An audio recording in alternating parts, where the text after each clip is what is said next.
everybody. Today we're going to be doing a very short, simple, utilitarian craft. I'm going to show you how I make hand warmers. There are probably 850 billion different ways to make hand warmers, but I'm just going to show you the simple way that I do it. The best part of this project is it doesn't take very long. You can use it right away. And it typically you can use materials you have on hand already, especially if you sew, if you craft, you probably have all these materials. I'm gonna do it like we're gonna make little squares, and then we're gonna stitch the squares, leave a bottom opening, fill that with either flaxseed or rice. If you don't have flaxseed, I'm gonna use flaxseed because I have a lot of it, because that's what I use to make my eye pillows, because I like the way they heat up because they have a little bit of oil in them, and they're really good to reuse. You could even add a drop of essential oil if you want to. You don't have to. But you could also use rice if you don't have flax seeds. And I don't mean the ground flax seed. I mean little teeny tiny itty bitty flax seeds. So that's what we're going to use to fill our little pockets with, pockets that you're going to put into your pocket. So with that, here's real quick. Wait, hold up. You're going to need a couple things. You need fabric. This can be fabric that you are repurposing from an old shirt. Could be your favorite fabric. It could be some scraps. Scraps are great for this. You don't have to have everything look the same. You can do whatever you want. These are your hand warmers. I think they make good gifts, and that's why I made I have a little PDF that I'm going to share with you to, if you do decide to make it as a gift, to include with the gift so folks know what it is and how to use it. I'm going to be using this fabric. It's a flannel. It is super soft and it's super wintry and cute. So it's perfect for the hand warmers, because basically what you're going to do is heat them in the microwave or however you need to heat them. Some people don't have microwaves, and that's totally fine. You can actually use an iron if you wanted to, just as long as you're careful. And you heat them up, and then you stick the finished product after you've heated it. You put it in your pocket, or you put it in your mittens or your gloves. You could even, if you don't have a thing about having things in your shoes like I do, I can't even have like a thread in my sock. It'll make me crazy. So, but if you are not that type of person and you can have something in your boot, I suppose you could do that. I'm not sure. I don't know if you want to step on that the whole time. That's up to you. But these are great little, like I said, little 4 by 4, 3.5 by 3.5 squares filled with flax or rice that can be heated and keep you a little bit warmer when you're going out on your outdoor winter adventures, especially if you live in New England, because it has been very cold, which I love. I love the cold. I love winter. I love fall. Not a fan of heat. That's why I live here, because it's cold.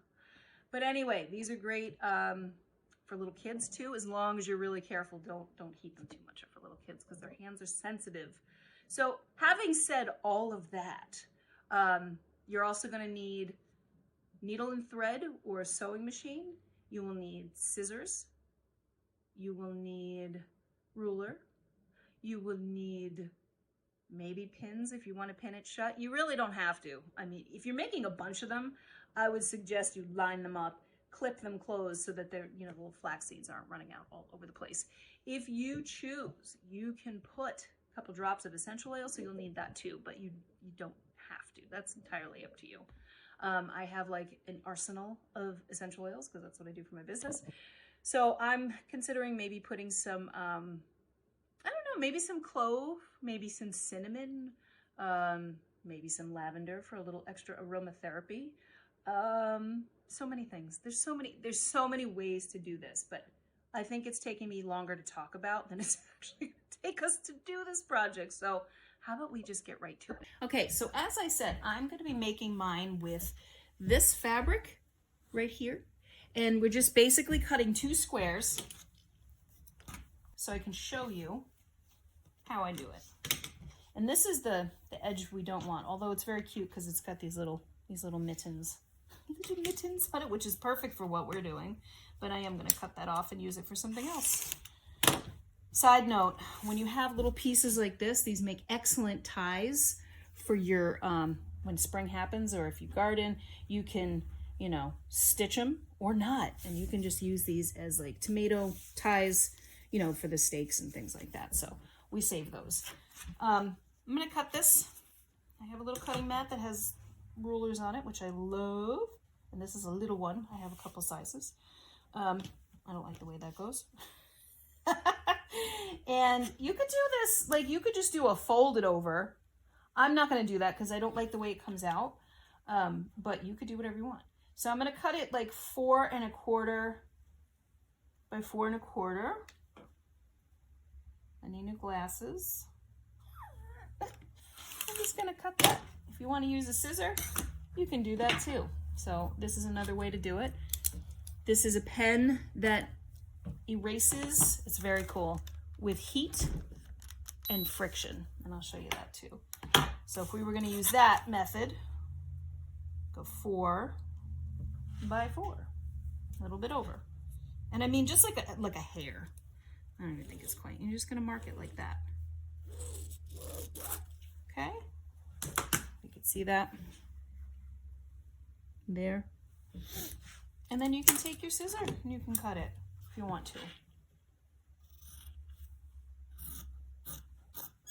Okay, then you have your little square. Easy. You're going to duplicate that square. And you can use the first one as a template. I tend to throw things when I'm making stuff. I don't know why I do that, but I do. Just cut that little piece off. And there, you've got 2 little squares. Bing, bing. Now what we're going to do is we're going to sandwich these 2 squares together. Check your pattern. This one doesn't really matter, especially because they're snow globes. They get shaken. And you put your fabrics together with the print sides together and the non-print sides facing out. Because when you turn this inside out, you're going to see the little cute print. Okay? Where we're going to stitch around the edges of this fabric, and we're going to leave the bottom open so we can fill it.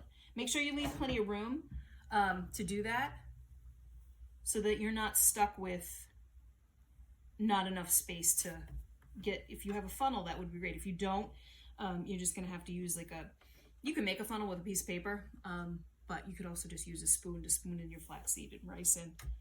Okay, so you're going to put your presser foot down, and you're just going to stitch, top stitch around, 1/4 inch seam allowance. That means like if you go, what I'm going to do is the needle is all the way to the left, and the edge of my presser foot is just going to the edge of the fabric. It's about a 1/4 inch seam allowance. It's, you know, give or take. You're just stitching this around, okay?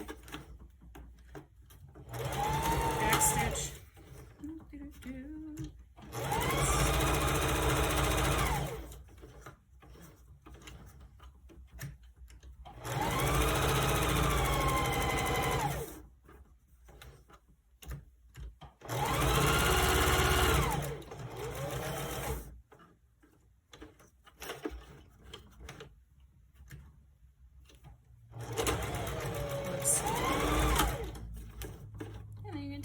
Machine. You can use scissors to cut that. I don't, but you could. One could. Then you can trim these little things. You could also trim the edges of this so it turns quicker, but it's not necessary. It just comes out with like a crisper edge if you take, I'll show you. If you take a scissor and cut those little pieces off, it does turn better. Typically I don't, because when I'm making my products, I tend to go quickly, and when my stitcher does it, I want to save her some time, so I don't have her do that. It's really not necessary. It just comes out a little bit tighter. So if you're making something super special, you might want to do that. But I find that's more necessary if you're doing different projects, not so much for this one. Okay, and then you turn it inside out, and however you do that is up to you. I have a drawer of pokey sticks like this. This is a knitting needle. And I just push those edges out. If you are a crafter and you get the polyfiber fill to make pillows. Sometimes they include a little pokey stick, but I use what I have. I use the ends of a paintbrush, you know, the wooden part, the handle of the paintbrush. Those are the best because they're kind of smooth at the end, and they work well so that they don't, you know, poke a hole through your fabric. Okay, so now you have this little pocket, and now we're gonna go fill it. Okay, once you've got that, your little pocket stitched and sewn, we are going to fill this with either your rice or flaxseed. I happen to have this little tiny funnel, and I'm just gonna use my hands. And you're gonna fill this about three quarters of the way full. Quarter way. Oy, oy, oy. 3/4. So almost to the top. Fill, fill, fill. Fill, fill, fill. Watch too much Pee Wee Herman growing up. No, it's never enough. Never too much Pee Wee Herman. He was so fun. Okay. And the closer you get, and like I said, you don't really have to use a funnel. If you use a piece of paper, make a tube, or just take a spoon. Just watch the flax seeds because they get everywhere because they're tiny and they bounce. I like the weight of that too. It's like a bean bag.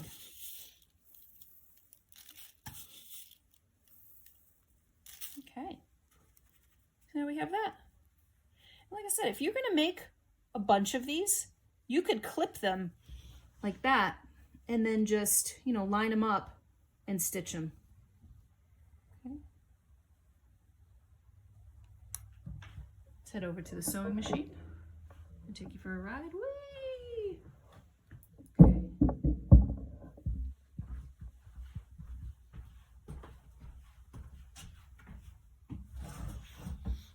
And the tricky part of this is like, I'm gonna do that to it to make sure they get down. You have enough room to stitch, okay?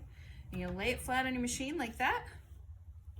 Put your presser foot down, stitch a little, back stitch, close it. You could also hand stitch this closed. Either way is fine, as long as you do it tight enough that the little seeds or the rice doesn't come out. And clip those threads, and that's it. That's it. That is all. Isn't that cute? So then if you want to heat this up, you put it in the microwave for like 20 seconds at a time. I would squish it a little to make sure that it's heated evenly. And I actually think this is a little too full because you want to be able to squish it, but it's fine. And that's it. There you have it. I will put PDFs that I have in there, and you can watch this whenever you have the materials. If you already have the materials, have a blast, and I will see you next time. Thanks for watching.